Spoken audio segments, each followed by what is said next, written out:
जितने आस्था चैनल पर कथा सुन रहे हो, जितने फेसबुक और यूट्यूब पर सुन रहे हो, बहुत सावधानी से सुनना। 2 बार पशुपति व्रत कर लिए आपने, ये कर लिया आपने, प्रदोष कर लिया आपने, सोमवार कर लिया आपने, सारे अनुष्ठान कर लिए, बहुत सारे उपाय भी करे, तो बुधवार के दिन अगर शंकर पर 1 लोटा पानी चढ़ाया जाता है तो जिन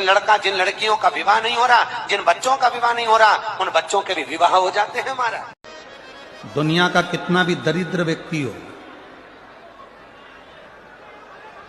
चाहे दुनिया का कोई व्यक्ति ऐसा हो जिसका कभी व्यापार चलता ही नहीं हो, उसने 50 बार बदल के देख लिया, फैक्ट्री चली नहीं रही, जिस काम को करने के लिए जाते हैं वो काम टल जाता है,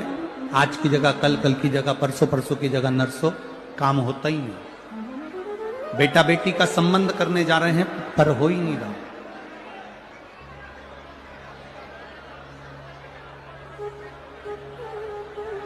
कितना भी दरिद्र से दरिद्र व्यक्ति हो, कितना भी दीन से दीन व्यक्ति हो, एक नियम वो अगर अपनी जिंदगी में बना ले, प्रदोष काल में, प्रदोष के समय पर बेलपत्री के वृक्ष के नीचे एक बार जाकर नमन करना, और प्रदोष काल में शंकर भगवान के मंदिर में दिया लगाना, ये 2 चीजें अगर वो 3 महीना भी लगातार कर ले तो उसके जीवन में कभी कोई समस्या आ ही नहीं सकती, कोई दुख आ ही नहीं सकता। कोई आप जाओ और कोई से जाकर कहे कि महाराज हमें बताओ कि पारद का शिवलिंग है तो हम उस पर क्या चढ़ा दें कि हमारी मनोकामना पूरी हो जाए, सफेद शिवलिंग है तो उस पर हम क्या चढ़ाएं कि हमारी मनोकामना पूर्ण हो जाए, काले पाषाण का शिवलिंग है तो हम क्या चढ़ाएं कि हमारी मनोकामना पूर्ण हो जाए, स्फटिक का शिवलिंग है हम क्या चढ़ाएं कि हमारी मनोकामना पूर्ण हो जाए, मां नर्मदा के जल से निकला हुआ नर्मदेश्वर शिवलिंग है हम उसे क्या समर्पित कर दें कि हमारा कार्य सिद्ध हो जाए। भगवान का एक नाम है अघोर, ब्रह्मा जी को दर्शन दिया, अघोर मतलब सिद्ध नाम, सिद्ध करने, कार्य की सिद्धता देने।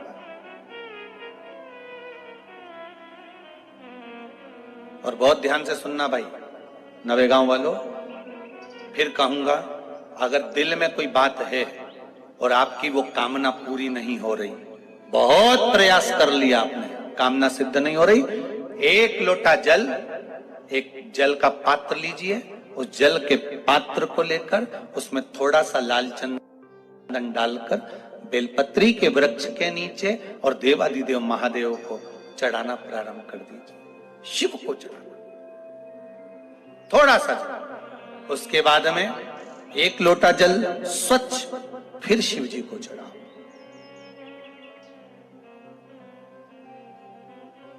प्रयास करो बेलपत्री मिले, उस बेलपत्री पर लाल चंदन 3 पत्तियों पर लगाकर, लाल चंदन बेलपत्री के वृक्ष के नीचे समर्पित कर कर, उसी बेलपत्री के वृक्ष के नीचे का बेलपत्र वापिस लेकर श्री शिवाय नमस्तुभ्यं बोलकर आपकी कामना कहकर भगवान शिव पर, अघोरेश्वर महादेव का नाम लेकर आप चढ़ाना प्रारंभ करिए। बाबा आपका कार्य 3 महीने के अंदर पूर्ण कर देगा, सफलता लिए जाओ। जब तुम कंपटीशन एग्जाम के लिए, इंटरव्यू के लिए जाओ, जब तुम सोचो कि मेरी जॉब मुझे चाहिए और मेरा बाबा मुझे देगा, मैंने मेहनत करी है, पूरा कर्म करा है, मैंने पूरा दम लगाया है, तो मेरा बाबा मुझे नौकरी देगा, तो ये निश्चित है वो देगा। उसके लिए बस एक कर्म आखिरी में कर कर जाना, जो अशोक सुंदरी का स्थान। फिर ध्यान देंगे, ये शिवलिंग ध्यान से देखेंगे आप लोग, ये शिवलिंग है, ये जलाधारी, और शिवलिंग के मध्य में जो जलाधारी, और जलाधारी के सामने से एक स्थान गया हुआ है जहां गणेश जी का स्थान, कार्तिकेय जी का स्थान और बीच में अशोक सुंदरी का स्थान। जो ये जलाधारी है, इस जलाधारी पर लाल चंदन की 7 बिंदी, कितनी बिंदी लगाना है आपको? 7, लाल चंदन की जलाधारी पर 7 बिंदी। अशोक सुंदरी का जो स्थान है वहां पर केवल पीले चंदन की 5 बिंदी, कितनी लगाना है? 5 बिंदी, और 5 बेलपत्र, केवल 5 बेलपत्र शंकर भगवान के शिवलिंग पर, परंतु उसके चढ़ाने का तरीका 5 बेलपत्र का अलग रहेगा। थोड़ा ध्यान देंगे, 5 बेलपत्र जो आप चढ़ा रहे हैं, उसकी डंडी का जो मुख है, आज भी मेरी माताओं से निवेदन करूंगा, यहां पर जितनी बहन बेटियां बैठी हैं और आस्था चैनल के माध्यम से पूरे विश्व की जो माताएं कथा सुन रही हैं, फेसबुक यूट्यूब के माध्यम से जहां आप लोग कथा श्रवण कर रहे हैं और लाखों की संख्या में पधारी हुई सारे बहन बेटियां अगर इस कथा को श्रवण कर रही हैं तो अपने भीतर उतारना, जब जब तुम्हारी जिंदगी में दुख आए, जब जब तुम्हारी आंखों में आंसू आए, किसी से जाकर मत कहना कि तुम्हें ये दुख है, एक चावल का दाना लेकर जाना, अशोक सुंदरी का स्पर्श कराकर भगवान शंकर के शिवलिंग पर आखा,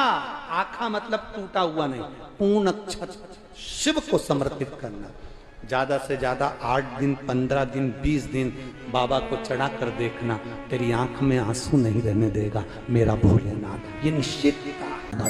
श्री शिवाय नमस्तुभ्यम, सब बोलिए एक बार जमकर, श्री शिवाय नमस्तुभ्यम।